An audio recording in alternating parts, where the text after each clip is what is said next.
Great. Thank you, Özlem. Give me 1 second to be with you guys. So I assume I will proceed in English, as I have been asked from me.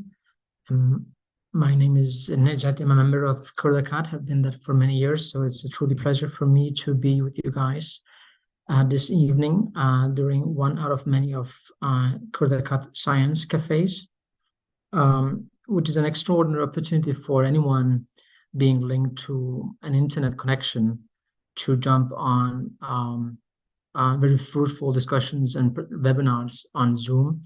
And personally, I've enjoyed quite a few of them, governing topics around the politics from and outside Kurdistan. As a member of Kurdistan, I've been engaged with organizing a few of those. I live in Denmark myself, and engineering and PhD and as my background. Tonight's tonight's event is organized around two speakers whom I've been looking forward to listen to. Dr. Özlem Göner from the New York City University, and then Eyüp Doru, who's the representative to Europe of HDP to Europe, the former HDP, today's HEDEP. These speakers will present to us the topics around the overall title of tonight's webinar, which is Post-Colonialism and Kurdistan, Interactions, Contradictions, and Truths. So with such a broad topic, I was curious as to which of the angles we are going to emphasize on. We can speak on and on forever around each of these subtitles. However, Kurdistan has prepared a focus on where do we see interaction between the traditional historical Kurdish communities along with the newly emerging leftist communities in Europe and around the world who've joined the revolutionary struggle in all senses around the world. Where do we see interactions between these groups, the traditional historical Kurdish groups, activists, Kurdish politicians and activists, and then along the leftist activists and those in solidarity with the Kurdish movement? Where do we see the interactions and also any contradictions that emerge from such a joint collaboration? What are the truths? Where are the any mismatches? Anything we can get our minds around. Without further ado, it's a pleasure for me to present Dr. Özlem Göner. And as to her biography, I assume that our translators already have the biographies of our presenters. So I'm just going to read from what was given to me. Dr. Özlem Göner is an associate professor at the Department of Sociology and Anthropology at the College of Staten Island and Middle Eastern Studies at the Graduate Center of the City University of New York. Her book entitled Turkish National Identity and Its Outsiders, Memories of State Violence in Dersim, was published a few years back in 2017. Her research interests include social movements with an attention to intersectional movements of the oppressed, feminist theory and movements, racial and ethnic relations, global capitalism, and qualitative research. She has written academic and popular journal articles on the themes of state violence, social movements, gender and intersectionality, and anti-colonial self-determination. Her teaching aims to bridge academic and activist fields of knowledge production. She is a steering committee member of the Emergency Committee for Rojava and a member of the Global Prison Abolitionist Collective. It's a true pleasure, Dr. Göner, to have you on board here with her PhD from University of Massachusetts and bachelor's from Boğaziçi University in Istanbul, Turkey. Please, Dr. Göner, the floor is yours. Thank you so much. Thank you so much, Kurdakat, for organizing this very important event at this very critical moment.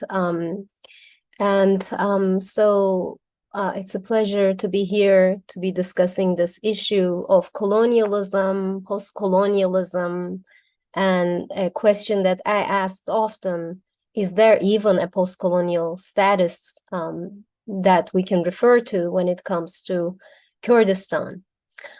So in this talk, I will specifically focus on an interesting dilemma, an interesting happening in the field of Kurdish studies among so-called progressive scholars who try to be engaged with movements or who study Kurdish movements. And this interesting dilemma is that in recent years, the field of the Kurdish studies, which I broadly define, this includes everyone who does work, research, scholar activists, academics, most specifically. There has been several workshops and panels on the theme of decolonizing, influenced by such conversations in post-colonial Black and Indigenous studies.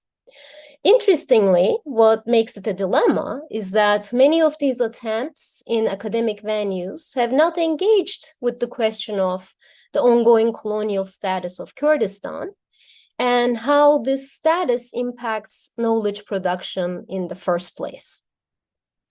I believe that this question of the ongoing colonial status, to understand why Kurdistan continues to be a colony and to understand how this colony status impacts knowledge production around Kurdistan, and of course, the material reality of Kurdistan, has not been in the core of debates and discussions and solidarity movements when it comes to Kurdistan.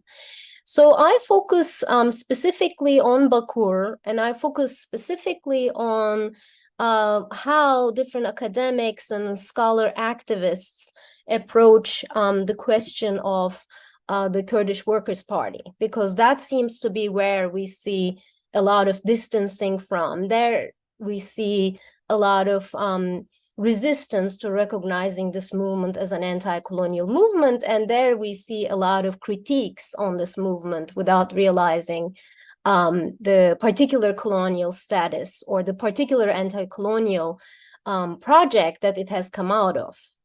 And what I want to do then is to look at why there is this strange dilemma of, on one hand, scholars of Kurdistan increasingly finding themselves, naming themselves, and finding these books and journal articles and initiatives and get funding for these initiatives to decolonize the field of Kurdish studies, while they are quite distanced when it comes to an anti-colonial movement, a movement that has started as an anti-colonial movement and evolved into a freedom movement that you would have seen in other contexts that academics would have engaged with. For example, historically, right, this dilemma, to explain it, to clarify it further, that can you imagine French or Algerian intellectuals and others talk about decolonizing Algerian studies while the French colony over Algeria was ongoing?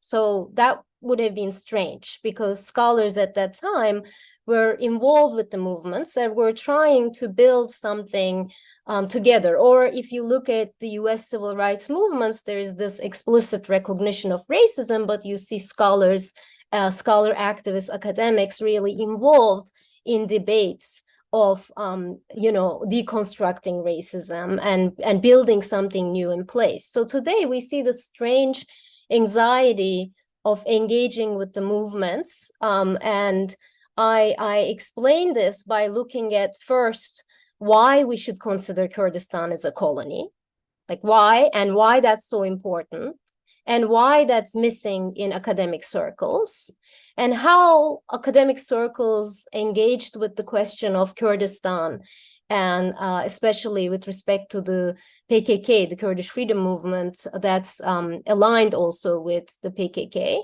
and how do they approach this, and what are the problems with approaching this issue the way that academics have done so far.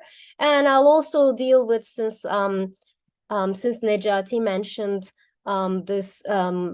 solidarity movements and how the status impacts solidarity movements, the contradictions in the solidarity movements.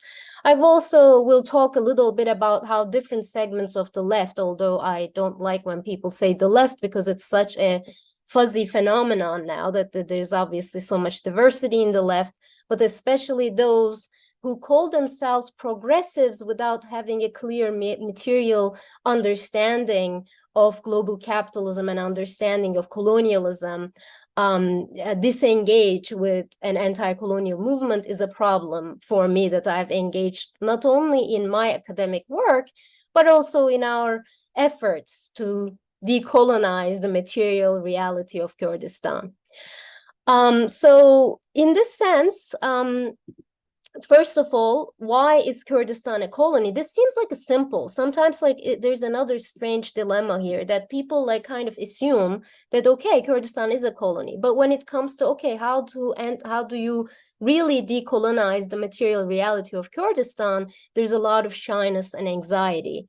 And no one gets close to there. Instead, we talk about decolonizing the Kurdish studies as a field, decolonizing the academic spheres about it, while disengaging completely with the ongoing colonial status of Kurdistan. So I want to basically bring a couple of angles of why I consider Kurdistan, the status of Kurdistan, as an ongoing colony. So I'll look at some aspects from other colonial contexts and other colonial and post-colonial writers as to why we should explain and why we should not only think of Kurdistan as a colony, but why we should center decolonization, anti-colonial aspects of this movement in our relationships of building solidarity, both with scholars, scholar activists, and among and across different organizations. So in a historical sense, colonization of Kurdistan can be simply explained as a denial of the right to self-determination to a previously autonomous group of people residing in historically acclaimed lands, followed by structural and systematic violence that goes unrecognized internationally due to the lack of an official status. And what makes Kurdistan very specific in this sense is that it lacks even an official status of the colony.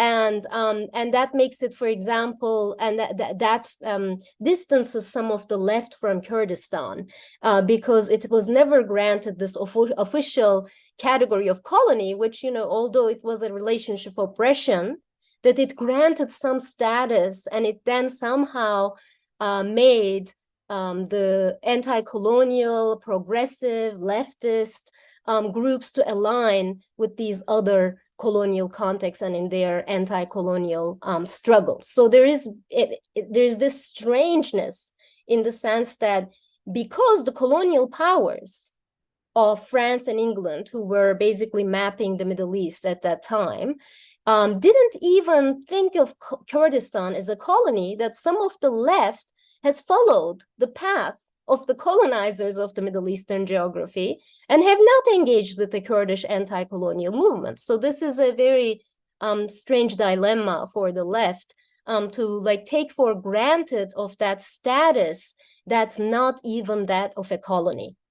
And then as Kurdistan lost its political autonomy, its economy got under further grips of the colonizing central states, which already determined their economic policies according to the interests of the imperial powers. So there is this strange relationship. For example, if you look at the case of Turkey and its relationship to the imperial powers of the time, that their economic relationships were also based on the colonization of Kurdistan, but the Turkish left, especially in the 1960s and 70s, because of the semi-colonial status of Turkey itself, didn't even come close to seeing the colonial question in front of their own eyes. So they avoided the Turkish left, especially in the 1960s and 70s. And if you look at other contexts in Iraq and Iran, you see that similar disengagement of the left. And some of this obviously is from nationalist chauvinistic reasons, but some of it is also because of this lacking of the category, the original status of a colony that distanced leftist movements, Marxist movements of the 1960s and 70s from the Kurdistan freedom movement. And though there are some exceptions, and that is why we still have some alliance, right, today between the Kurdish freedom movement and segments of the left. And the roots of this actually dates back to there, where in the 1970s, some fractions of the left started to recognize Turkey as a colonial power over Kurdistan. They also started to form relationships with the Kurdish freedom movement of the time, which later turns into a very organized, systematic movement and a guerrilla warfare movement, which is not unlike many of the anti-colonial movements of the 1970s, but that due to these dilemmas and contradictions of Turkey being presented as an anti-imperial force, even though it has from the World War II on and even before aligned with Western imperial powers, that the left somehow escaped from the question of colony. So there is, the lack of self-determination, the economic relationships. There is a very important aspect of geographic violence and genocidal military violence used in mass scale throughout Turkey.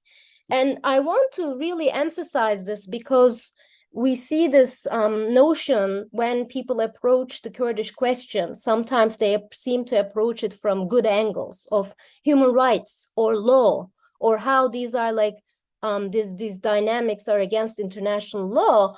I want to suggest that the law itself is colonial laws, and the law itself has actually never protected Kurdistan, in the sense that even the very colonial laws were often withheld from regions of Kurdistan. I mean, there's a clear example of this in Dersim in 1935, where right before the genocide of 1938 in the region of Dersim, that Turkey decided to completely take Dersim as a state of exception. So this is a very important concept, that colonial powers have the right to withhold the laws which are colonial in the first place when it comes to managing of the colonized. And this is continued to be used. And so when advocates and when academics and when organizers focus on these human rights violations, such as in prisons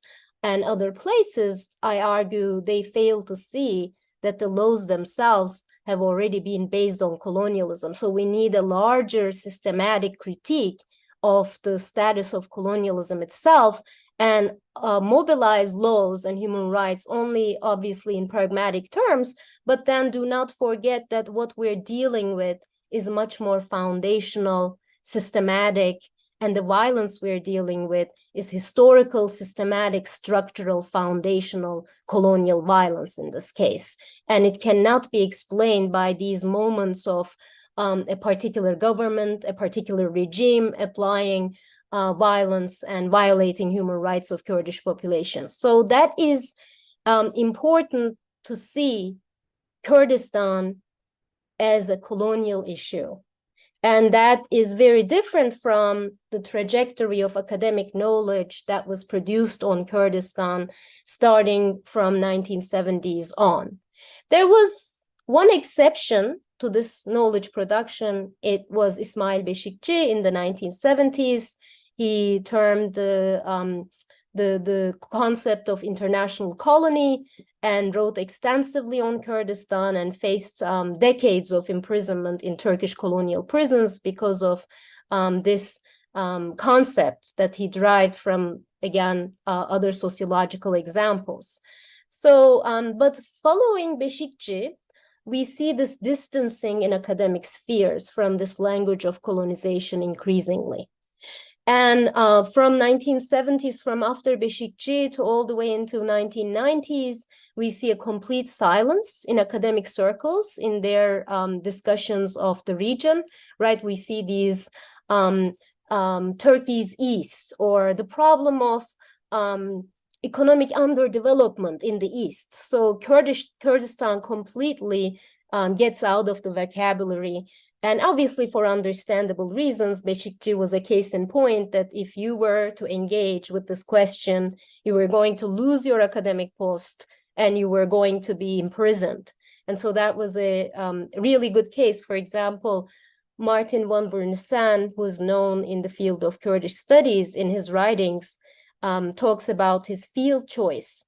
And he says that it was very dangerous to do any work in Bakur, in the boundaries of Turkey, because you could easily be imprisoned for years doing this type of work. So this, and obviously Turkish state's official discourse, has become the mainstream discourse, the way to talk about the Kurdish so-called issue or Kurdish problem. And we see in the 1990s academics starting to re-engage with Kurdistan, but with very tame notions of human rights and with what I call a notion of false objectivity. This notion that academic objectivity requires academics to disengage completely from anti-colonial movements, even though how can one produce knowledge about a field, the material reality of which is colonization, the material reality of which is this colonial, historical, but ongoing structural, systematic colonial violence that affects one from the losing of one's lands to one's psychology and culture and the forbidding of the use of the Kurdish language and the denial of language rights, the denial of education in mother tongue. The list can go on and on in terms of this structural, systematic violence that colonizer states have been imposing onto Kurdistan. So then again, in the 1990s, then we have, following the 1990s, in 2000s, we have the slightly more progressive academics who enter the field, some of whom are Kurdish, they're more critical of the state, and the field starts to open up to these more critical voices.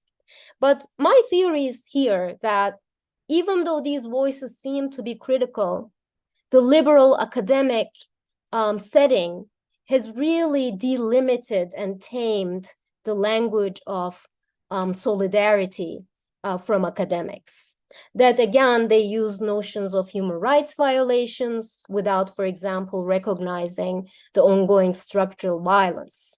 They use notions such as objectivity and things like we will distance ourselves equally from the Turkish state, the faults of which we see, but also from the Kurdish movement, as if these two can really be assessed on a similar platform.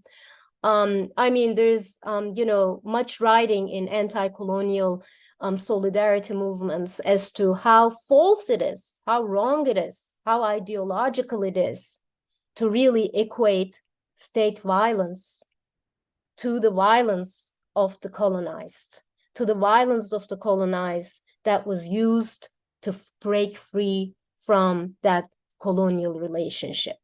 And so there is a very intense, I argue, disengagement with especially the Kurdish Workers' Party.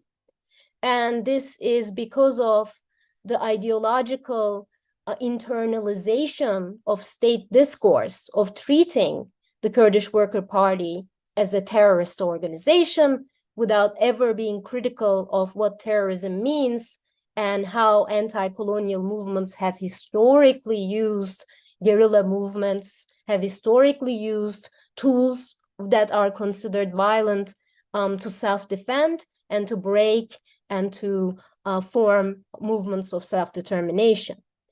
And so this is, the state of mainstream academia, even to this day, that academics think that they have to be critical of the movement. That's what we are told in graduate school, is like you got to have an equal distance. You got to be apolitical, without realizing that this internalization of the ideological discourse of separation, of seeing state and an anti-colonial movement at the same sphere in itself, normalizes colonization, internalizes colonization. And so the final note, since I don't have much time left, is to say, is there an alternative to this in academia, in academic discourses, and in solidarity discourses? There are actually two alternatives. One is, I call, a revival of Beşikçi's work on Kurdistan, but that can be criticized, which is what I'll do very shortly. And then there's also the rising new scholar activists who are more engaged with the movement, who are embracing the movement and saying that, you know, I think just being this false objectivity is really an ideological foundation of liberal knowledge production, colonial knowledge production, and to break free from that, you need to engage with movement activists, movement discourses, movement theories, and to really have a more grounded knowledge that's produced collectively. So first, the revival of Beşikçi, they have an a priori internalization that the way to self-determination, right, to break from colonial relations, the way to self-determination is a nation state. And that has been their critique of the Kurdish movement, that, you know, with Öcalan's notion of democratic confederalism has moved away and has defined states as a pillar of capitalist modernity. And so they are disengaged and critical of the Kurdish movement, saying that they're not after self-determination anymore. What I want to clarify here is that although you can accept the colonial reality, you can also accept the fact that there are different ways to have self-determination, that the self-determination does not necessitate a nation state, and that self-determination and breaking free of colonial relations can take place in different forms. And so this, I believe, in the Kurdish movement is advocated with the notion of democratic confederalism, although, again, you can criticize, we can discuss, debate, but it is a way of self-determination that's also within it. The notion of self-defense is still very important, and not just for the colonized, but for women and for all oppressed groups, that the way to protect yourself against colonialism is to have the means of self-defense defined broadly. And in this sense, I would like to maybe end by inviting scholars, academics, and organizers to think of this notion of self-defense and realize organizational self-defense and the importance of that as a mechanism, as an institutional organizational power to resist not only the present colonization, but also to make sure, to ensure that your self-determination can be founded on organizational continuous manners. So in that sense, we need to really understand self-defense, and we need to really engage with the movement as an anti-colonial movement that has its own tools for self-determination, instead of using the a priori category of the nation state as a form of self-determination. Thank you so much, everyone. Great, thank you. Excellent. Really enjoyed the talk, Dr. Göner. I've taken so many notes, and I'm sure also the other listeners want to get back to what you actually propose, and perhaps even look into whether we can screen through literature and find examples of definition of a colony that we can, in fact, see so fit for the purpose of Kurdistan. Let's get back to discussions at the end of the talk. I have prepared a few, and I definitely would want to suggest all listeners to prepare their questions either by joining in on the video conversations with or without video on, doesn't really matter, or simply type their questions in the chat window. You may even send your question directly to me as the moderator, such that I can see your question and address those to our kind speakers. Now, Mr. Doru, he's Eyüp Doru. He's our next speaker, a political scientist. He has been working for a political solution to the Kurdish question and democracy in the Middle East for decades. He was the European representative of the People's Democratic Party, HDP, for many years. He's currently the co-representative of the People's Equality and Democracy Party, HEDEP, which emerged from the Green Left Party. Now, without further ado, dear Doru, please, the floor is yours. Spas denkte. Bele. Spas beriyer tiştiye spasi kurdakat kımjbo defret taneme em serde mijari bafın. Brasti hevala Özlem mesela postkolonializmi perbaş hanizman. Zaten İsmail Beşikçi vakta dibêje bi Kurdistan net koloniye jî rastî jî statüye tune.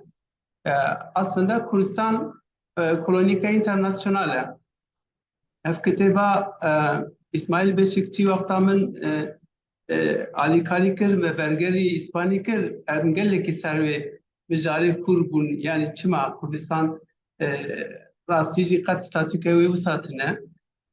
Ve kunzanın pişti şerre dönemin şerre dünyayı yani beri vici hemen fermi koloni daha tınaskarın ev hemen fermi koloni piştira işte gori kanunun netevi devleta postkolonializm ve deri hatta meşandın evana ya referandum çekirin ya sistemeki da ya serfabuna xo stanın ya sistemeki federal çekirin. Rewşa Kurdistan ne bisar? Rewşa Kurdistan ve koloni bile ne dağıtın askırın. Hatta naci usanı.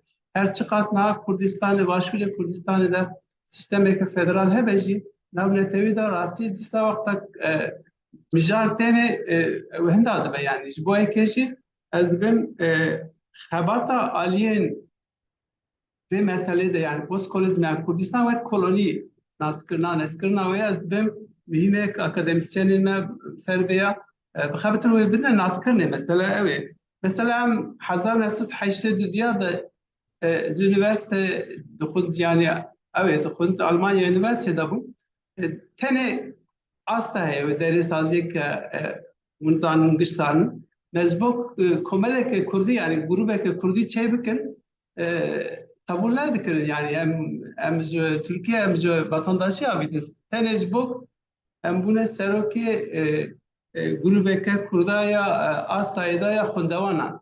Jboye ki sistema Türkiye hiç hatta nahatiye gurandini. Kurd resmi nayn askarni. O geleceğe da jinayn askarni. Suriye resmi nayn askarni. İran jinayn askarni. Tene Irak'da amdikarın bejin sistemek heye o sistemci guri kuvveta devleti te gurandin. Devleta merkezi kuvvetli ve sistemci rahat kiran hacı pıskiri keyifsa başvuru Kurdistan'da cihana. Mesela rastı geleceğe da vakta meri nikaş tıkeser saziye navnetevi hamu hiç saziye ki navnetevi Kurdistan'ın aznake ne koloni nazdike ne vek statü nazdike o geleceğe da Türkiye'de vakta amdinherin ne teni ne naskırın tamamen sistemeke amdikarın bejin vek sistemeke apartheid rejimi Suriye, Türkiye mesela admeşine. Mesela zminak ekbidim. Dibin devleteke, embejin devleteke kanuni çiye gerek hilbijartın e, hilbijartın nuneke, bir kabul kirne. Yani hilbijartın bir devletler bir çekirne. Ama Türkiye'de ne hilbijartın çeydi be? Heremin Kurdistan'da, Kurdistan'da nunerin Kurdan tenil bijartın, şaredar tenil bijartın, milletvekili tenil bijartın. Bes wan kanunu heyi Türkiye'de bile jibo Kurda nameşine yani ev sistemeke o sana ki amdı kazın vere bejin sistemeke apartheid yani ye rejima Afrika başur en evi tiştiğine Türkiye'de dijik Kurda ten meşandır emmet karın bejin. Mirak kedere bir mesela na şaredar belki şaredari ki Türkiye'ye bir kar bistinin mesela Türkiye be ev bajareki Türk be ev şaradar vakta şaradariye le destinin çedikin navbera meclisa şaradariye der şaradareki noel bijerin ama vakta mesela te Diyarbakır'ı te Van'ı te bajareki Kurda او شاردر دابجن لحمو اندام المجلس ايش دابجن يعني او يكي دربا و kolonial و کی سیستم اشتباه دبنیا temsiliye kolonial yeki administratif dişinin ser şaradar Kurda ve Diyarbakır, Van'ı, Muşi ve Sara. Yani tıvandan heri sistemeke hem kolonyal ve devleti meşandın Türkiye'de hem de rejimeke tamamen letavperest rejimeke apartheid ve devleti meşandın. Na ev mijarak heval özlem hani zaman ez hamu van mijarada tevlid bim ez naxazım dubora bikim لأم وك نونرتي أم تشدكن بدريات كازم چند تشتاس ويد بيجم نها أم بارتيك سيامين تركيا دانا بارتيك سيامين وقتاً تركيا دابن قال لك درفتين جدا جدا هنا أم تدا دكارن خباتن مثلا عندما بارتي سوسيال ديمقراط أوروبا هنا هم بارتي سوسيال ديمقراط dünya يجي لسان عندما وانجي بدري دا أم رباز بين مثلا Kurdistan mesela statü Kurdistan'ı bir ne zaman aliyedine grubunme vek nav parlamenter sistemin dünyada mesela parlamenter sistemi dünyadaki amtidat xabetin çeyana mesela NATO asamblesi parlamenter NATO asamblesi em ve derida endamın partiya mehanem milletvekiliye mehanem vekiliye mehanem ve deri xabat edikin ye agite da xabat edikin وكذا أم كونسي أوروبية دا خبرتي دك كونسي أوروبية دا دسا عندما مهنة برلمانترين مهنة ناو دelegasyona Türkiye دا خبرتي خدك لأم وك دelegasyona Türkiye حركت لكن أم راسيجي سياسة خو سر مثلا كردستان سر نيرين خو نيرينك قواتني özlem cihani zaman sisteme ki konfederal sisteme ki demokratik am çat karın heremi da çebikin Kurdistan'ı da çebikin, Dorberi Kurdistan'ı çebikin, hem xabata ödekin. Parlamenta Avrupa'yı da disa hem xabata ki demeşiniz bu naskırna ve mesele, bu naskırna ve sistema Türkiye kolonyal ve deri. Disa hem saziyen cuda partiyen cuda rehistrin cuda da xabat edik. Mesela partiyen keski Avrupa'yı da, partiyen çepin Avrupa'yı da van derada xabat etkin le gelek cihadaji ve kani zaman mesela çeptadaji çepkırtaji problem ekivan heye mesela çepkırçi neziki vani hevbeştene dereha sistema kolonyal Kurdistan'da ne çepkırene dünyada eskarın bejim devletin netevperest Paris'in mesela Suriye'de Paris'in mesela İran'da Paris'in çımadı ben İran'ı Suriye'de Amerika yazıcı ev Avrupa'ya Van ve sisteme çap dibinin yani işte yoksa durası şaştı mezinci henek nav refestinin çapin dünyaya da jihana. Em gişit karan bejin xabatek amha demeşinin civak nav sazin civaki da jipir bihim yani vek cuda saziye hena refestin hena vek form Avrupa'ya vek form Mediterane heye vek form sosyal hene van derana daji hamu cihadaji hem xabat xud meşinj buk naskırna statüya Kurdistan'ı buk naskırna gelek Kurd jivatak bir naskırna gerek statü gibi he beş bu ekeci xabat ekvi abayı kan meşinin hem heji de meşinin le perskereken tabi mezenci peşem hene ve Kurdanın sistema Türkiye hücum eki per hovana ser partiye meda demeşine به هزاران انسان ما حبسیدانه هزاران انسان ما البجارتی حبسیدانه همون شهردار ما یه بری هاتن البجارتن بری هاتن البجارتن حبسیدانه پارلمانتر ما حبسیدانه مثلا ازمینات بدم هف سرکن نه حبسیدا گلوان هف سرکن yani ne ki yekitiye Avrupa Pırskerika Kurdistan yek saziyen navneteyi Pırskerika Kurdistan le ev statüya beri biraz özlem hani zaman ne naskırına statüya geçtiği kurda ne ve koloni bile ev Pırskerika ki mezun derdixina peşiyame rastici Pırskerika ki mezun mesela am dukarın bejin evan 4 sal beri veya gel hevserokên HEDEP em dikarin bêjin me hevdîtin hemû wezîrên karên derve yên dewletên Yekîtî Avrupayê de çêkir. Belki 20 çara gel serokê Parlamentoya Avrupa civîn çêkir. Belki 20 çara gel serokê Konseya Avrupa civîn çêkir. Civînên fermî me çêkirin yani vandar da rewşa Kurda ji bo statûya Kurda bê nas kirine bo ew nêzîkbûna dijî Partiya Karkerê Kurdistanê bê guhirtin wek hêzeke azadiya Kurdistanê wek hêzeke dixwaze sistemeke konfederal bijin ya belki rexne bikînekî dîtineke nû sistemeke konfederal Kurdistanê û hûn dewletên dorberê Kurdistanê gelgelên dorberê Kurdistanê bê avakirine xebateke wisa dimeşîne. Vî avayî ez karim bêjim xebateke me berê jî meşiyan niha jî em dimeşînin vê xebatê dimeşînin. Dema pêşta jî ev xebatên me rêbazên me hene yani rêbazên me çi ye? Weta me niha derketiye holê Kurdistanê Bakurê Kurdistanê de em dikarin bêjin gelên saziyên navnetewî ew me inkar dikin wek işte NATO Parlamenter Asamblesi wek internasyonal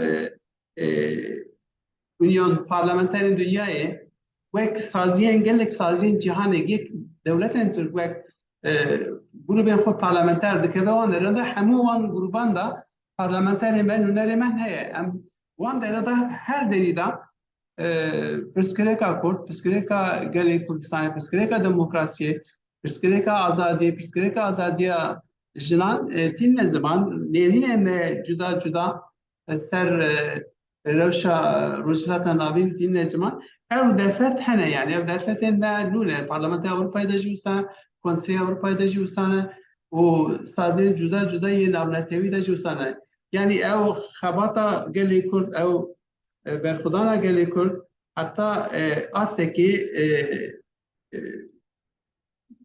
temsiliyeta wê jî bi şeklekî navnetewî gelek saziyadan tîne ziman lê problemê esasî wek hate ziman problemên nenazkirina statûya gelê Kurdistanê ye aniha jî zaten me kampanyek dest pê kir hem İstanbulê berî du roja hem jî Amedê me dest kampanyeke nû vekir ji bo girtiyên siyasî bên berdan û rêberê gelê Kurd bê berdan û statûyekî gelê Kurdistanê bê qebûl kirin aniha jî zaten kampanyeke navnetewî dîsa dest pê kiriye vê kampanyayê jî em ê pêşeroj jê de bimeşînin. Giştî merê dikare bêje rastî Kurdistan hêjî fermiyetê de vaqa şer vaqa ew vaqa şehîd vaqa berxwedan wek sistemeke kolonî bile nehatiye rastkirin eva rastî me ye lê em xebata xwe de de facto hinek me statû qezenc kirine rojavan me statû qezenc kiriye de facto û Başûrê Kurdistanê statû me qezenc kiriye de facto em hewl didin tabikî dema pêş de Bakur jî rojhilat jî sistemeke wisa bê qebûlkirinê lê ev em dikarin bêjin ew belkî destpêkê de em zêde ser nesekirîn ew sistema navnetewî ya hate avakirin piştî şerê duyemî Dünyayê de statûya Kurda ku navbera çar dewleta da parvekirina wan ew çar dewletên kolonyal jî yek herek cuda cuda gel saziyên rêxistinên cuda cuda alyansên cuda cuda Dünyayê de cî xwe girtin astengê mezin derxistin pêşa me aniha jî ew asteng tê berdewam aniha jî ew sistema dualî hêdî hêdî perçe dibe perçebûna ew sistema dualî ya navbera işte serokekî Amerîka dikişan ya Rusya dikişan ew sistem niha bela dibe ev sistem belabûna wê sistemê ez dibim yê derfentê nû derxine pêşa me yê sistemê nû mecbûr bê avakirin çünkü 5-6 milyon Kurd jî demeke pêşî de bê statû jiyan nikare jiyan bike bu wê jî alî îdeolojik da jî yani rastî em tamamen teviye wê dibin bes sistema konfederal wexta min dibêjin sistema konfederal nek otonomik ke rasti bin tesira bin sistema devleta sereke de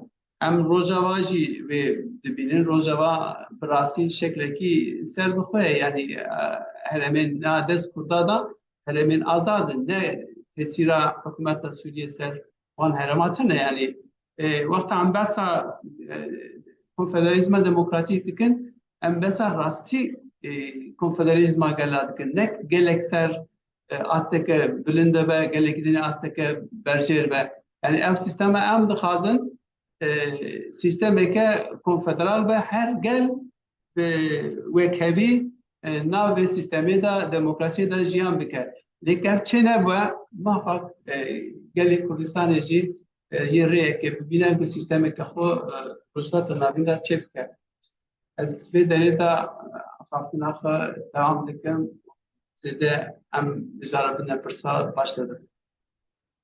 Spas gelek spas biraz Eyüp Doru jibo tablibuna cüne o parvakırın nerine miyate hem partiya HEDEP ve avahi ambijin partiya wayandu piroz be o am sarfrazet khazan jibo kar khabate ve if I was to go on in English, أولي از انگلیسی شده بپرسم تو دیگه أنا مگو أولي بس تا کردی بپرسم من انگلیسی بپرسم از گذار دکم يعني مگو از پرسه خوش بوده کردی بپرسم من از انگلیسی بپرسم تو دیگه دنگ ناتم مقابله پرسه خوا از بوده از انگلیسی بدم سر زمان تو دیگه کردی به واسطه من انگلیسی اشتکاری بیجی تمام نا تمام از گوداریا کرمانجی دکم okay تمام since I'll just move into question and answers and the discussion stage of this webinar. In my experience, it's kind of beneficial to proceed with the question to the very last perspectives given, and that was given by Eyüp in terms of the meetings he and his party have had with representatives of foreign ministers in Europe discussing the status of Kurds. My question will be, sure, Kurds and Kurdistan in the perspectives of European countries do not qualify as a colony, but do we qualify as a minority within European legislation's national laws? Minorities are recognized, such as in Sweden, you have the Sami people of Sweden. Those are a minority. Does Europe recognize Kurds as a minority in Turkey? Question for you, Eyüp. Yani Walatin Avrupa Kürt ve minority kabul edilen Türkiye. بس از کارم برس بدم راستی اروپایی وک مینوریتی لیدن هرن یعنی همو بیانی خوی اشکره دا استاد لیدن هرن وقتا ام یکم خبر دادن استان ازیک نابن işte ben gelek Kurd geleki mezuna 40 milyoni 5 milyoni Rusratan labında filmi geleki ali demokrasiye da mühim cihe xudgre le vaqta eşkerebuni da ve tamamen nabejin tane minority Türkiye falan dibejin mesela azminaki ki balkeş ya yekitin devleta bejin yani United Nations cibine kamaçı bu gel berpersiyale vani Rusratan labında Asya Cenevre dema Suriye'de bu Türkiye katliam çeydiktir. Bajar şevtandır insan bloka kırın. Set qati ve na Filistin'e karaptır. Bajar me ve şırnak revşekli sahibu. Me gol revşahaya god rast Türkiye jenosit dike ve eremide emur bu başı amdikarın bejin mineri neten devletan ve Türkiye jenosit dike buna amdikarın ya beyan yani هناك دورتي بدريته هيج بوكي سيستمك اوسا هيجي هي هنه هم دکارن بیشن پارلمنت اروپایی دست پکی دا پر دست پکی دا بری نوت سیسیا دا بریارکستان پارلمنت اروپایی که بریارک درخ کردا داستان او تک بریاره اوه بریاره دا دبی همون جن کرد جیان دکن گره اوتونومیان بین اسکرنه ترکیه ایران عراق سوریه ev biryar xenci ve biryare ke cuda rasti fermi yevan sazir navnetevi tünene yani em görevi rasti bizanıbın. Now, لتركيا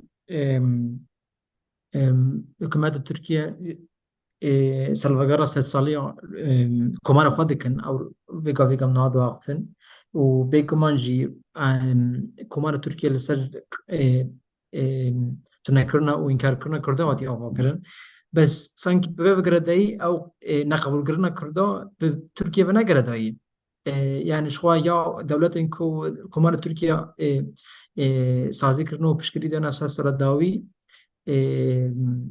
بشكرنا سياسة تركيا جدكن إنهم وجود minority كرد تركيا عليه فرميدا حقا وقت minority تقبل كرنا أنا شوية وقت سويت من نقطة جالي سامي هي السويت نف دولة السويت سامي جالي سامي وقت minority حق ما في فهم زني عليه زمان و عليه چند هنروا عليه رنگ و دنگ و ده نقص کرون تقبل كرنا وقت minority شوية نف ام بيجي نف حقوقي نتفيدا يا نتوين دولت نتويدا minority بخوا ستاتويكا نوك بيبا minority وك ستاتويكا شوية تفردا هناك دورتي نك قردايا يعني اگر ام اوروبا كردو وك minority تبينه ما في minority بدن شوية اگر وقت minority تبینن یعنی پرسا من زلاله ولی بله راسته اما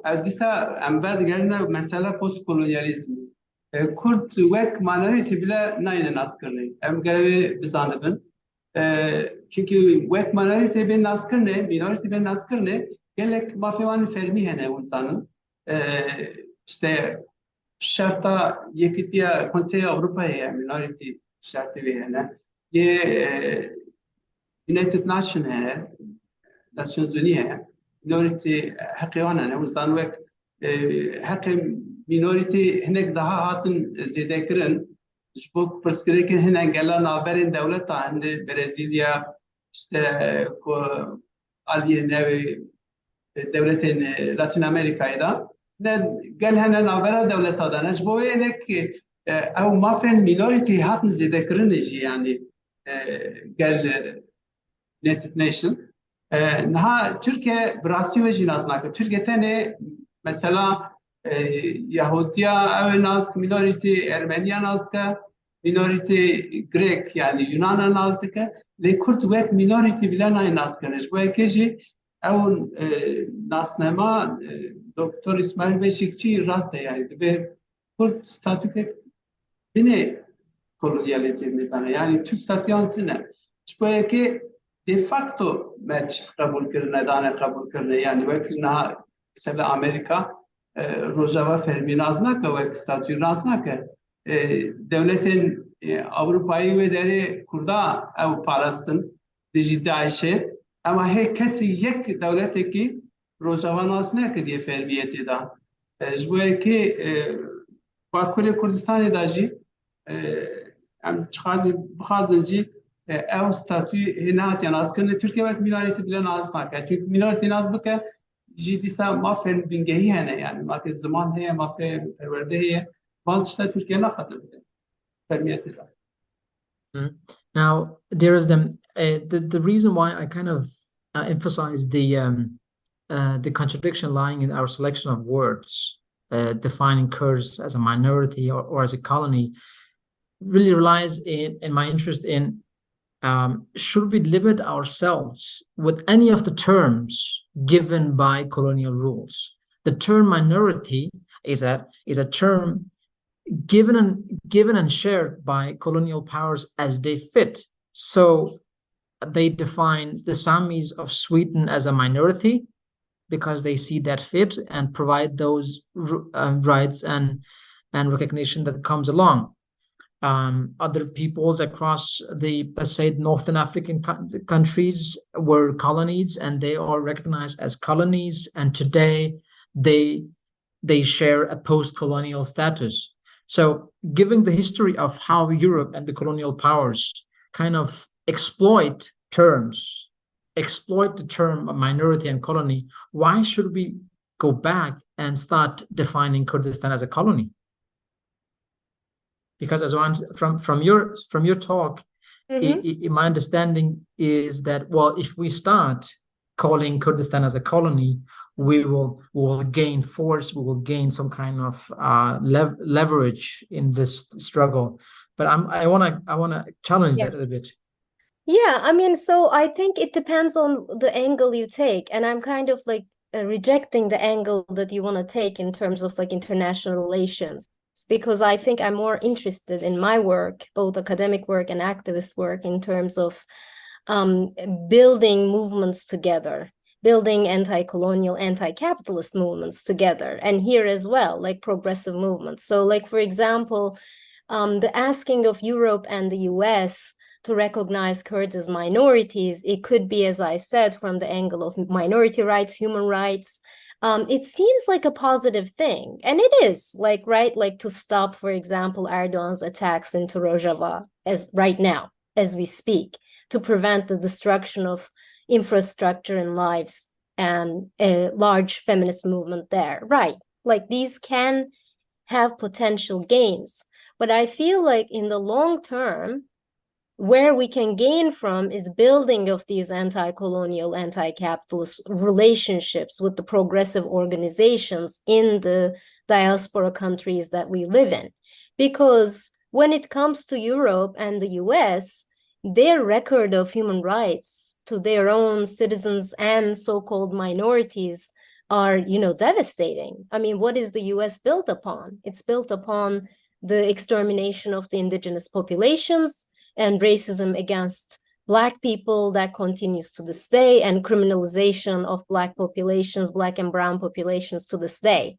So in that sense, I think the idea of the Kurdish freedom movement here, the broader, or at least the more revolutionary aspects of the Kurdish freedom movement, is to bring, right, like freedom globally, and to like project, it's a project of freedom. It's not a project of and like, though, to address your question, right, like more directly, even with examples. For example, if you look at the height of Turkey's peace process, or the height of its so-called democratic opening that addressed Kurds and Alevis, for example, I was looking at it very closely, and I realized that despite this pseudo discussion of minority or minority rights or recognition, that it was the language rights were never considered to Kurds. There's like extreme, it was never even discussed or debated, language rights, education in mother tongue, for example, was never debated. Because let us not forget, the foundations of the republic is built upon the outsiderness of these populations, and their relationships with their working classes that they also oppress is built upon this enmity and this fear of Kurds. And so like we cannot, like I'm not from a utopian or radical sense using the word revolutionary, but even from a very pragmatic sense, that unless we build these connections and see the ways that Turkey is using war right now in Kurdistan to appease its to appease the economically vulnerable Turkish populations as well, requires us to build formations. I mean, it's similar to, for example, the issue of Alevis that I've written on as well, like when it comes to the debates of minority and minority rights, that Turkey never came close to discussing the official recognition, official status to Cemevi as a place of worship. It was always these other projects to assimilate minorities and to assimilate their revolutionary movements so that they can tame them. So the notion of minority here in the US, for example, was tamed in the notion of identity politics, that you hire Black people in jobs, or I mean, which is also not taking place quite as much as people believe, but that there is ongoing racism and police violence against Black people that was never addressed. Instead, you have like someone running for the president. I mean, even during Obama era, there has been the largest scale criminalization of Black populations here and the criminalization of their movements. So I think for us, you asked, why are you holding on to the notion of colony? Is to say that we can gain only from building connections with anti-colonial, anti-capitalist movements across the world and look at our commonalities and what is called maybe sometimes in the Black feminist tradition as flexible solidarities between these different oppressed populations, and to push from the bottom, to argue for a ground-up change instead of top to bottom. That's the difference, right? Like if minority rights are given from top to bottom, they really define what those rights are. And they're very select. Like they don't talk about, for example, what is the economic repercussions of colonialism on Kurdistan? Are there going to be reparations for Kurdistan? Right? I mean, so for example, Europe, US, Turkey, they would never address that because they're built upon capitalist and colonial foundations. And for example, why do we say, well, the US cooperates with, Syrian Democratic Forces, but then they don't acknowledge it administratively? Why? Because Turkey is a member of NATO, because Turkey has military and business alliances with the US.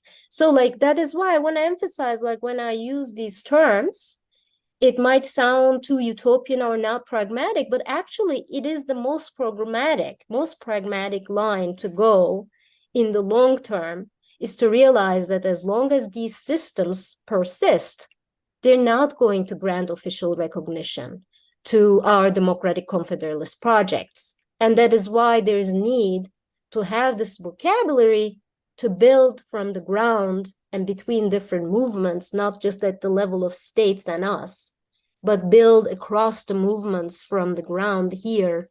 And that is why I, for example, or at the Emergency Committee Rojava, we try to build coalitions and allyships with different bottom-up movements, in addition to, right, like demanding things from states, which we continue to do because obviously there's the reality of war.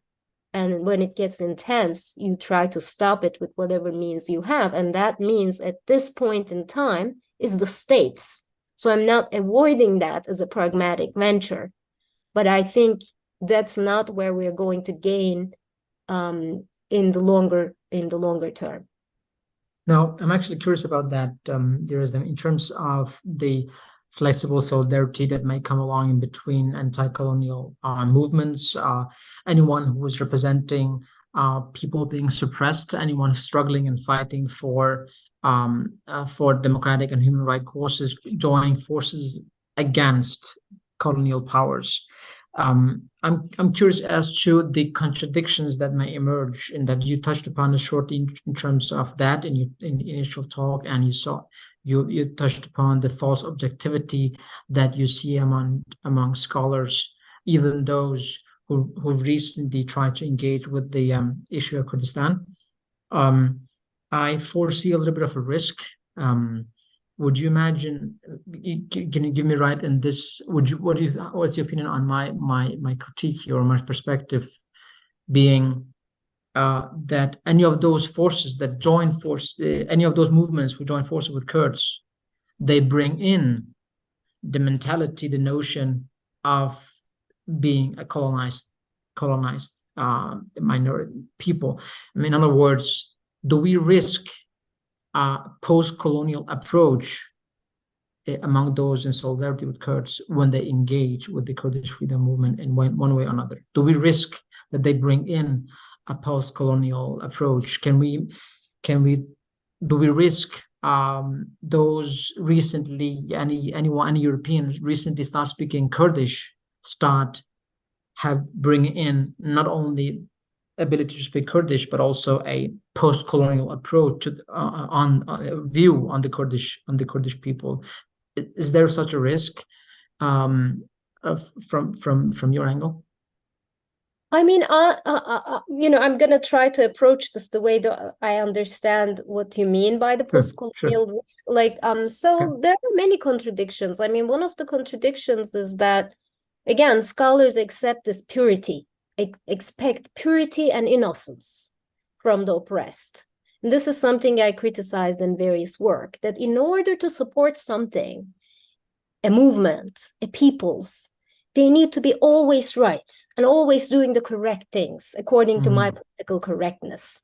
And so the number one thing is to realize that movements make mistakes. Movements don't always stand in the same position as you in different issues, that things get messy. And for example, people easily get put off by when they hear, right, this democratic confederalist, bottom-up, participatory, feminist democratic project in North and East Syria. That is the principles, that's correct. But it takes decades for principles of revolutions to actually be realized in the social field, because there's messiness, there's contradictions, people resist. And in any revolutionary situation, for example, the progressives who criticize then the Kurdish movement, saying, well, you say there's so much freedom for women, but look, women are still doing this, or women are still oppressed. Of course, women are still oppressed. Is there anyone here who think that centuries of oppression can be overcome by a revolution that took place for a decade? So for example, I always try to say you need to evaluate things according to the social change. Like what it was 10 years ago and what it is now should be our point. We cannot assess what are the ideals of this movement versus what's taking place on the field. That's where they try to proceed to. That's what the revolutionary project is. But obviously, you can't change centuries of patriarchy within a decade. Or that if you did, for example, then you would need to use force, which would then again deter progressives, right? If you really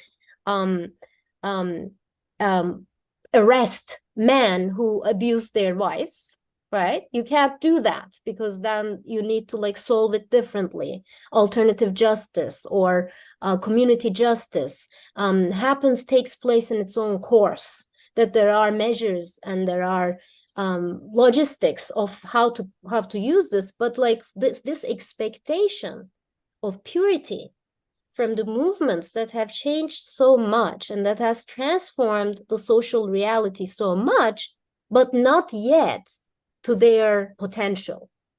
That recognition is a must, because in feminist circles, we often get this, or among LGBTQ organizing, or try to build alliances, bridges with those movements. It's what's the status of LGBTQ?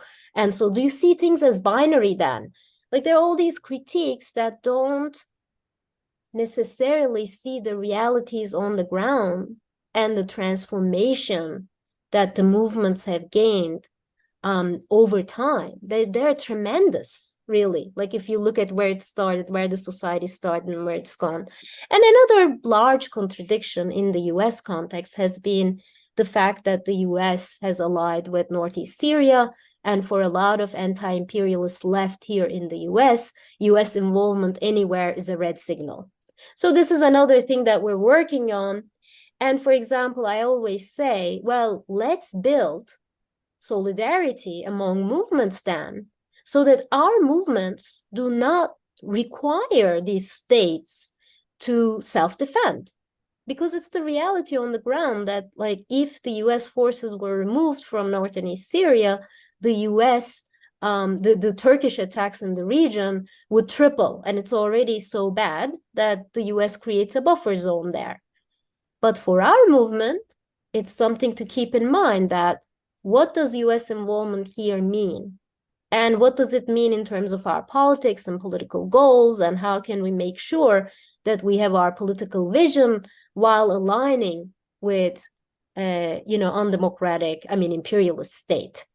So I think that's what it means with flexible solidarity to ask, to be open to the questions that we're hearing from these movements, to approach them, to embrace them, but to constantly try to also show the messy reality of war and colonialism that we've been suffering from, and the difficulty of survival under these conditions.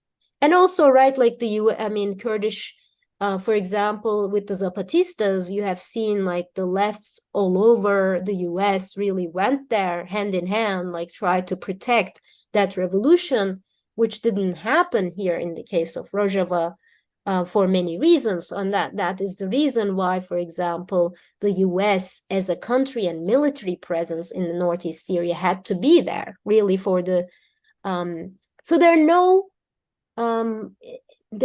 right, like the understanding to recognize that there may be pragmatic needs to survive due to the colonial reality, but to constantly revisit our vision and be sure that that's where we're acting based upon, and that's where we want to head to. So if you remain there for 1 second, there's a question from the audience asking for, because first part of the question was, how will a progressive anti-colonial movement look like in the diaspora? You notice that you want to realize the facts and the reality that is put upon on ground, that is put upon the movement from the colonial reality. If we remain there for a second, if we don't want to strive, this is the question from the audience, if we don't want to strive after post-colonial rights, what should we strive for then? Well, I mean, for example, I'm going to refer to like Havin Güneşer's concept of her recent book. She talks about how Kurdish freedom movement started as a anti-colonial movement, but that it did grow into something bigger. It did grow into, for example, this emphasis on anti-patriarchy. This emphasis, obviously, even in the start of the PKK, if you focus on that one case, the Kurdish Workers' Party, you'll see that it did start as a socialist anti-colonial project and evolved to include the anti-patriarchal dimension, and that today thinks of, democratic confederalism that has a strong emphasis on anti-patriarchy to be a central approach to take, because the notion of freedom grew. And that's how it is with the anti-colonial movements. But the reason I emphasize, though, colonialism and anti-colonial angle is that this ongoing status of colonialism prevents us from bringing these ideas in reality. Because if you're under military attack, you cannot democratically discuss. You cannot have communes that make decisions where there's ongoing attacks, right? This commune system, this participatory democratic model.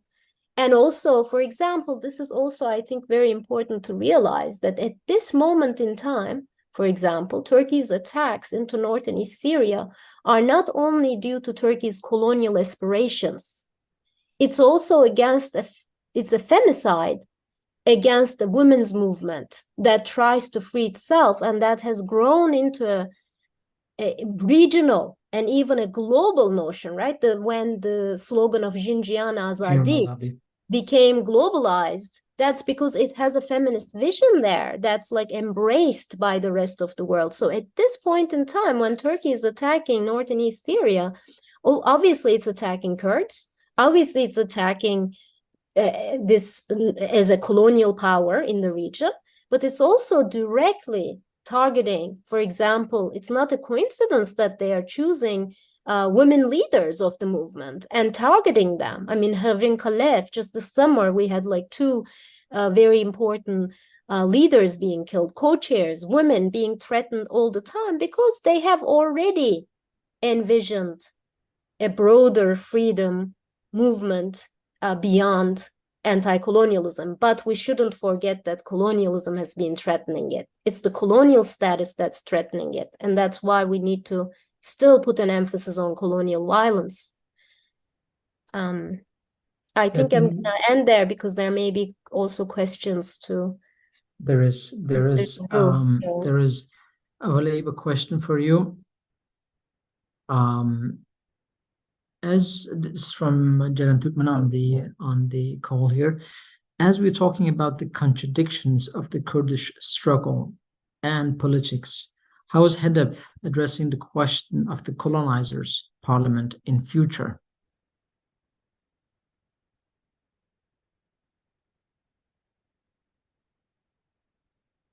So what's the perspective of HEDEP? Yani beri her tişti HEDEP mafya çarınızca gelek Kurd de Paris'e her alida de Paris'e parlamentoya da ev ditinak em de Paris'e ne tenecib okurda hemu gelin ha nav statüya Türkiye'de jiyan dikiş boğane bu gelin rojulata navin yani stratejiya me ve em dikarın bejin ha hevsöreki partiya me yek Arabe mesela yek Kurde وقالين كيمناتاوجي حمو تمثيلي وان ناف بارتيا من هذا بدا جي خد ذكرن هذا بدا جي خد ذكرن يا هري مهم تبكي نها ما بس سيستم كولونيال كر ما بس دولة كرن دولة كر مثل أوروبا يجينا قال له رمضان نقاش يكتيا دولة أنجي يكتيا قالان یکیتی اروپایی دا چون که آنها سیستم اروپایی دا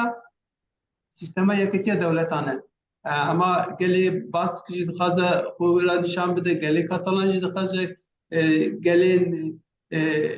گلی جدا جدا ناین ناسکرن اروپایی دا منیک امنتا و دخوازن وک گل تمثیل بکن سر نوی گلی خوبی داری حرکت بکن اف شورشا مدرس بکریه نتر شورشی Kurdistan Solidariteti problemin geçtiği ne tane psikolojik problemi kurda azadiya jine ne psikolojik tane kurda ya psikolojik avene psikolojik tane kurda ya ekoloji ne tane kurda ya sistema demokratik avakrına sistema ka demokratik rojulata navinda o dünyayı da ne tane psikolojik kurda ya bu ekşi habatın HDP parlamentoyu da bir eşkere namde beşin yani emniyetleri partiki Kurdistan neşina mesela İstanbul'u em partiye siyem İstanbul'u çi se katı ve ka amede em deng distin gelime ve derece bu ekeci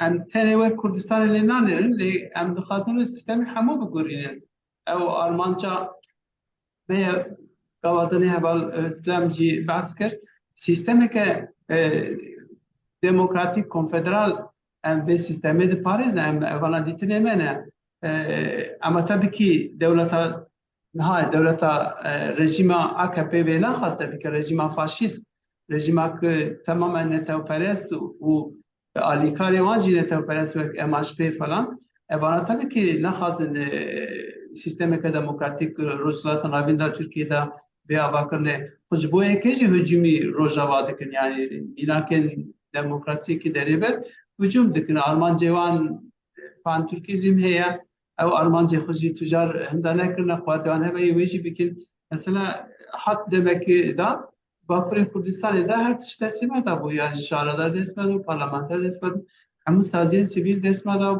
ve mafik Kurdagam duhazın beşaruca xo ev bikin çarenes çekeli xo bu tayin bikin hem sistemi ki faşist و عسکری به توپ تانک خود کت نمیهرمی نه انسانه اما تجار نرینا سیاسی یا پولیتیک تجار برناتن و بیدشی پارلمنت و جیان ها هر روز نقاش هنه مثلا هم دولت ترک راجی دبیشن یعنی اون بسا شر سوریه بسا سر اسرائیل فلسطین دکن قتلامن اسرائیل دکن بسا قتلامن خلاق نونچی و همو سیستمن باشور روجاوای کردستانه خراب کر آب نخاشخانه ریه و اشکره گوت یعنی هر چی دور رشته و هم ویت شتی پارلمانت ایده دبیجن پارلمانت ترکیه ایده دبیجن جبوه کجی از بیم پلاتفورم کج بوم نکان پارلمانت ترکیه داش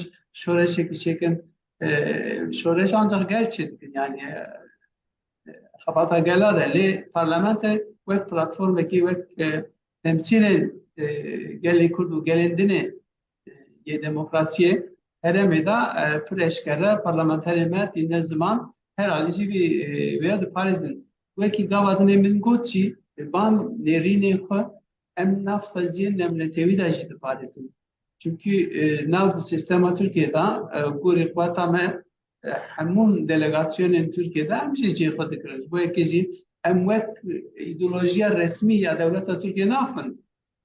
Ne gel Parlamento Avrupa'da, ne gel sadece NATO'ya ne gel sadece AGİT'te, ne sadece Parti Sosyal Demokrat'a hem tüccar vek devlete ne xwediş. Bu ekeci ev kuvvetçi tabi gel da yani vata gel ve khas vatan hazaran şehidane برای خستن هاتیا آباد کردن.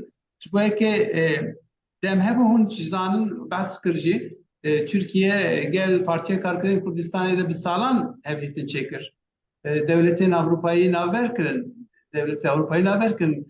Gelek devletin cuda dünyayı götüren pişkirtiya hala siyasi navbera hükümeta Türk devleta Türk Partiye Karkırın Kürdistan'da dikin. Evanet işte ki ve şartiye şu Oslo bigre hatta Ceraduguz'un çözüm süreci ya Türkiye'de avantajlarına peşkere bun. Partiye mecli ve Ali ki hemu ban evata ya Türk süreci Türkiye'de cihı girtiş. Bu ve ekeci hem kanun bezin çare kadenecine anhacı hem böyle Paris'in. Böyle hem bu karabun çünkü Kurdistan vek nüfus yunuzanın bir Kurdistan'ı tarafa Türkiye'de hatiye işgal kırıcı. Bu ekeci xabata Bakuri Kurdistan'ı xabata civaki siyasi her alida bu hem Kurdistan'ı tayin dikez. Bu ekeci xabata bir alida ali diplomasi da ali civaki da aliyen sadece navnetevi da ez dibem xabata ke dema peşta partiyanu Partiya Abakırne bir partiyada eme bir xabatı bir meşin ev xabat tabii ki vek got vek kele kavale meci beşin deteri xabatı ki geçtiye le psikolojik statüya Kürt psikolojik piştik işte postkolonializme yani aslında durutiye devletan he postkolonializme da Sayıspiko pişti Sayıspiko beji mesela Musul'da mesela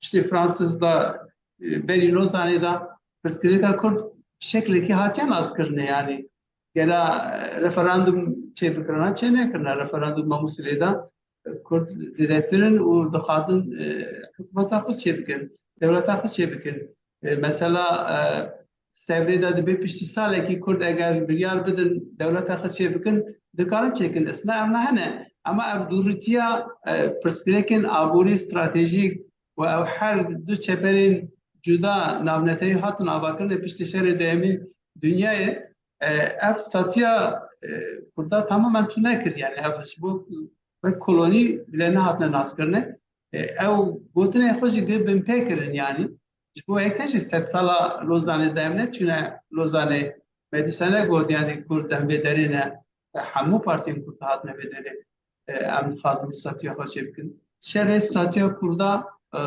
demeşe bu ekşi azbem ev tabii ki hamu civaka Kürt gelebi meselede cih bikrene tane partik du partik fıskere ki gelam ne tabiye ne tavageli Kürt'e bu ekeci az dibem dama peştacı ev psikolojik naskırne hatta vek akademisyen got postkolonializm yani Kürt heji an haji navvan hamu dünyayı da te naskırne ji de facto te naskırne de facto vek hükümeti van hener rojava o başure hükümetçi hene ama fermiyet eder astici he naskırne kitene bu ekeci ez bavar dikim statüya em bakur bistinin dikara peşya van heremen denen persen dene daha hesan vekej bu ekeci şerre gelin Kürt ziretirci eser bakur ser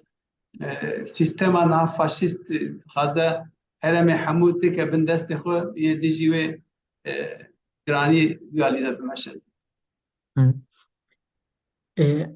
أولا يبقى دايو ده متخصص ببرسم هذا إنجليزي. You mentioned the work you do, parliamentary work you do across European countries. I know in person that you've met with pretty much all the leftist green parties across Europe and European Union. Do you have you experienced examples of post-colonial approaches or aspirations from the leftist parties toward your work? As they mentioned, you see that from academic circles, you see that in literature, you also see that in the activist sphere. But how about in your work, when you meet with leftist and green parties across Europe and the world? Do you see a contradiction amongst the leftist parties as to how they perceive the Kurdish struggle? Is there any leftovers of a post-colonial approach?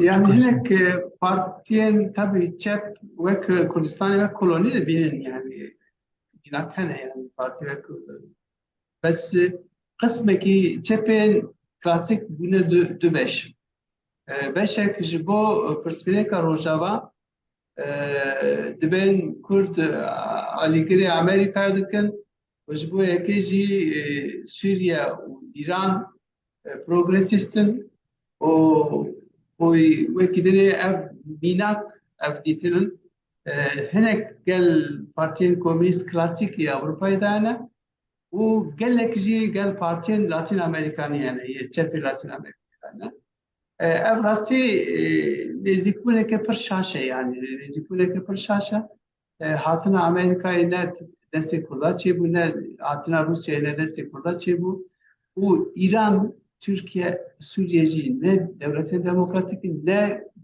devletin anti-emperyalistin İran'da ye her ziyade hatına kuştun komünistin Suriye'de ye her ziyade hatına kuştun komünist ve progresistin evnek bir akıltı ye henek avantene çabeki evde bir klasik beledi binin hatta Putin ve evde bin aynı partiyana Putin ve progresist binin ev pırskrek heye yani eskere bizim parti komüniste İspanya'da heye ne parti juda da heye dert kere peşyame le vakta meri kaç kali le bingehe van partiya da evtine ve biriya partiya da heye le bingehe van partiya da emkarın bejin ev nerina şaş keme le heye neki le gelek gelen de juda yani mesela bas mesela Katalonya çara yekemin Rojava fermi nas kırın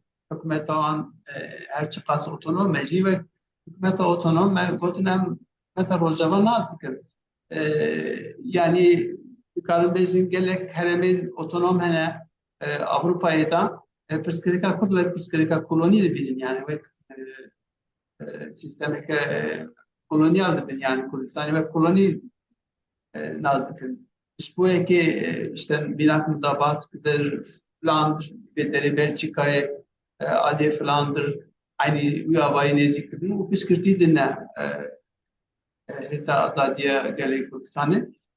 Üyavayı sazik kemen avnete biji heye federasyona mafin gelan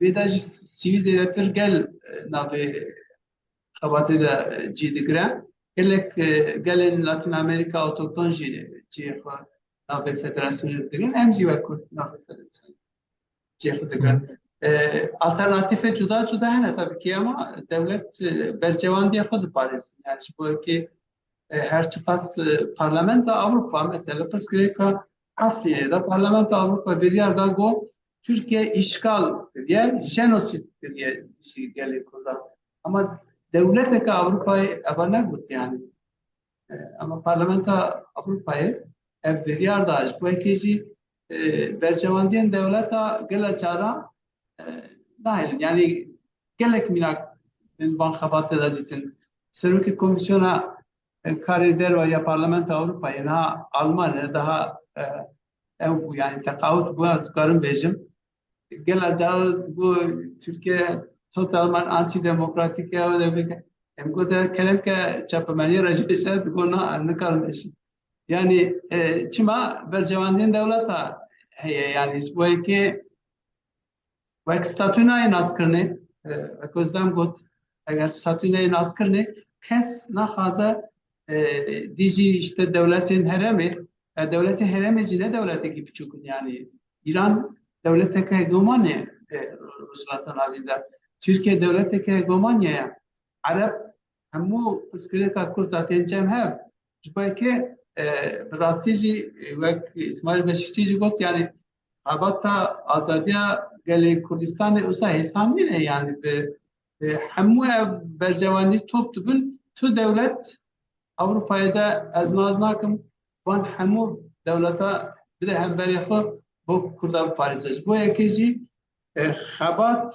û şoreşa gelê Kurd Kurdistanê de yê meselê tayîn bike derve ez bawer nakim tiştekî zêde be ama tabii gelek însanên demokrat beşdarî bê xebata gelê Kurd dibin gelek çûn Kurdistanê de şehîd ketin Avrupayê jî şehîd ketin ji bo yekê jî ji bo dîtin û felsefa ya konfederalizma demokratîk gelek însan vî avayî jî nêzik dibin bi rastî mesela jin jiyan azadî rojhilata navîn de pêşenga azadiya jina Kurd dikişînin niha danzdê meha pêşeme yê xelata Sekarov bi Nejîna Amînî keçike Kurd e yani vî avayî Parlamentoya Avrupa biryar da yê xelatekê bi newiya ev jî nîşan dide berî wê jî xelatane Kurda yani ji leyla zana bikre heta niha ev cara sêyemîn e Parlamentoya Avrupa xelatê herî mezin ya Sekarov dide jinên Kurd ev jî nîşan dide ki xebatên jinên Kurd jî beşerojê de cihekî pir muhîm digirin ne tenê bo Kurdan niha jinên Ereb jî tevlî hewlê dibin wek Tirkiye jî mînak da hemû kemneteyên Tirkiye jî nav vê xebatê de nav HEDEPê de wek parlamenter wek nûner cihê xwe digirin. Now, in terms of the latest political movement of liberation of the Kurdish people's leader Öcalan and other political prisoners, we saw in near 200 cities around the world where scholars, professors, award prize winners came together to release a statement of importance of liberation of Öcalan and for a status for Kurds in Turkey and across Kurdistan. How do you see impact on such a global movement on parliamentarian work in your daily life?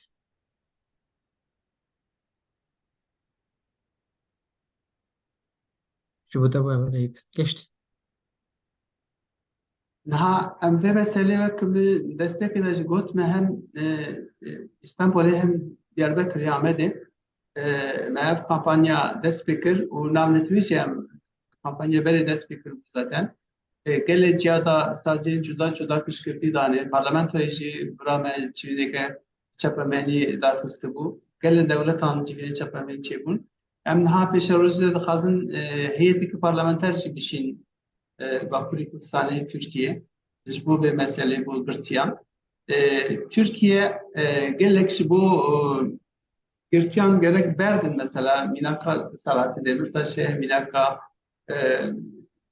şaredariyê me Gülten Kışanakê biryarên Konseya Avrupa deraxa îzolasyonu dijî Birêz Öcalanê heye yani gerek Tirkiye vê îzolasyonê rake Konseya Avrupa diyareke wî wisa heye biryara ji bo serbestkirina van girtiyên siyasî hene Türkiye van mijarata tüccar saziyên navnetewî jî guhdar nake yani normalde devleteke hukukî da hukuka navnetewî ser hukuka nasyonal e ama Türkiye guhdar nake vê meselê de ji bo yekê jî em jî dixwazin hewl bidin nava vê شر جهان دا به پرسکریکه بین زمان پرسکریکا گرتین سیاسی بین زمان بری هر تشتیجی دماغ Türkiye Brez Öcalan ra gel partiyame evlitin çedigir herem arami bu yani hereme arami bu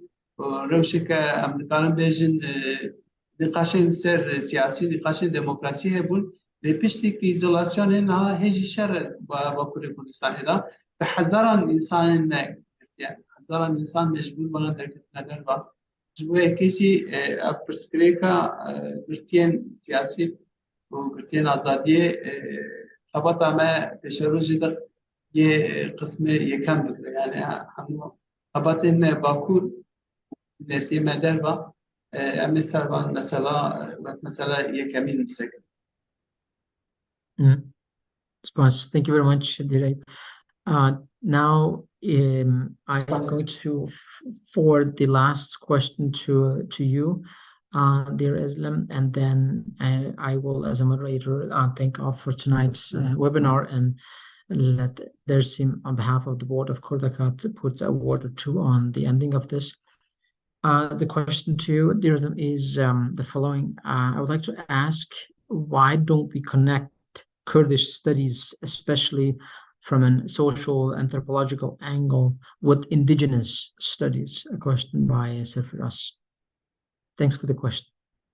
Thank you. Yeah, I mean, there has been recently a lot of attempts to bring those in connection. It is, especially among whom I called like scholar activists who have been engaging with other oppression, exploitation, other colonial contexts and patriarchal contexts throughout the globe, obviously. To put these questions, these issues in connection. And there's been writings, academic writings on it. There's been political, organizational attempts like the ones that we are doing in the sense of bringing these questions of, and this question keeps coming up. And Mr. Doru again mentioned this, right? Like they condemn this, they condemn Turkey. They say that, okay, Kurdish freedom movement seems to be a democratic force in the Middle East, unlike these authoritarian places right? Like the Xinjiang Azadi, it has some promising features for the Middle East. They recognize this. They give awards, right? But then there is no concrete action to ever hold relationships with Turkey, to ever put sanctions, to ever have anything with material consequences that would actually hold the Turkish state responsible for its so-called international violations. And I'm calling it so-called because, again, the problem here is that international law is not written from like as objectively as we think. It's all written out of this colonial context and also with the recognition of the capitalist relations. And it's put in place so that it can ensure the ongoing global capitalist linkages throughout the world. So there are various limits onto it. And so that is why it's not recognized. But these discussions are very promising. It has been very promising in Black feminism, in indigenous studies. And therefore, we are in different circles, contexts, bringing these in connection. There's been a rising literature on the comparative angles between Zapatista and Kurdish movements, the parallels in terms of indigenous rights and indigenous movements that, again, at this moment in time, are asking for much broader notions of freedom that includes women's freedom and not just anti-colonialism in the classical sense of it as separation in the form of a nation state. Because we have seen, for example, this problem with other anti-colonial movements where women were involved in the movements, but then they were sidelined and their causes were sidelined as soon as there was national independence in the context of Algeria and other places in the Middle East. So that is why there's this insistence not just in the Kurdish freedom movements, but also in other indigenous studies and other Black studies scholars have been, and scholar activists have been pushing us to think of it freedom more intersectionally, so that we tangle, we address, we tackle all systems of oppression simultaneously. And there is a very important emphasis today on the ecological crises and how these authoritarian states have really also simultaneously, right in Kurdistan, for example, the issue of colonization also went in hand with the devastation of our lands. In Afrin, you've seen this huge, large, mass scale destruction of olive lands that were like full of olive trees. And so we see this ecological destruction that's been also undertaken by these authoritarian forces. And so, for example, from that angle too, we bring these movements together, like movements of indigenous rights in US, Australia, and elsewhere have been very much discussing the ecological impact of the ongoing colonial rule on these lands and the unequal ecological devastation in different places. And so Kurdistan is really related to all of these angles. And also for that reason, for example, when you talk especially about the ecological crises, then the capitalist production and profit-based production of capitalism that destroys environment, really, it's a system of production that's based on competition and profits, and that ultimately is a devastation for our world, really, globe. And in that context, these especially indigenous and Black movements have been very much in touch with the more socialist angles, socialist movements, socialist parties that are growing here in the US as well. So the flexible solidarity becomes, it is there, it's being built. And though, of course, there is more to do, more to engage, and more contradictions to unravel, and not to give up on the face of contradictions, but to really push forward the alliances, the solidarities, becomes very important, because that's a point that really, you know, when different movements are so concerned about their own issues, and sometimes there is even a competition over whose pain or whose violence against whom is going to be represented, and some level of competition among the movements, like we see today with the example of Palestine being, you know, being under this genocidal campaign. 8,000 people died there, and simultaneously Erdogan's hypocrisy when he does a very similar genocidal project in North and East Syria that creates some frustration. But how do we actually go beyond and reveal, on one hand, Erdogan's hypocrisy, but at the same time embrace a Palestinian struggle despite the contradictions that our movements have found themselves in the past 3 decades. So these are notions of solidarity, contradictions, post-colonial, flexible alliances, and solidarity building that's sometimes challenging, but are ongoing. I have to end there. The hypocrisy is mind-blowing, and not even limited to that by the Turkish President Erdogan, but even looking at the European countries and their governments and the nomenclature used in terms of the genocide against the Palestinian people by European media reporters, by government leaders. It stands in strong contradiction to as how they phrase and address the very similar and even much worse repression of Kurds and massacres against Kurds within and outside Turkish borders. In any case, to me, it has been a true pleasure to be moderating this evening's webinar with the representative of HEDEP in Europe. dear Eyüp, Doru, and Dr. Göner. I assume are participating from over the seas, looking at the sun shining in the background. And I myself cannot hide that I'm joining from the dark as hell Danish country up in the north Scandinavia.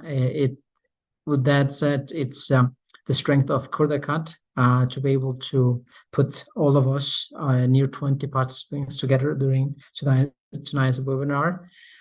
Till next time we meet again, I want to say thank you very much for your time, Dr. Göner and dear Eyüp, and also warm thanks to all the participants for your listening and your questions. And I will let on the last word to Dersim on behalf of the board of Kurdakat. Thank you very much, dear Necati, for your excellent moderation of this Science Café. Yeah, I would, on behalf of the Kurdakat team, I would like to say thank you to all of you for joining this Science Café. Science meets practice, from controversies to solutions. Thank you very much, dear Özlem. Thank you very much, dear Eyüp. Your contribution and your experience is of high value for our work, and we hope that we can count on your support also in the future. Yeah, I wish you a good day, a good evening, a good night, wherever you are, and we hope to see you at another Kurdakat event online or maybe in person. Have a good evening, a good day. Bye. Thank you so much. Bye. Hadi,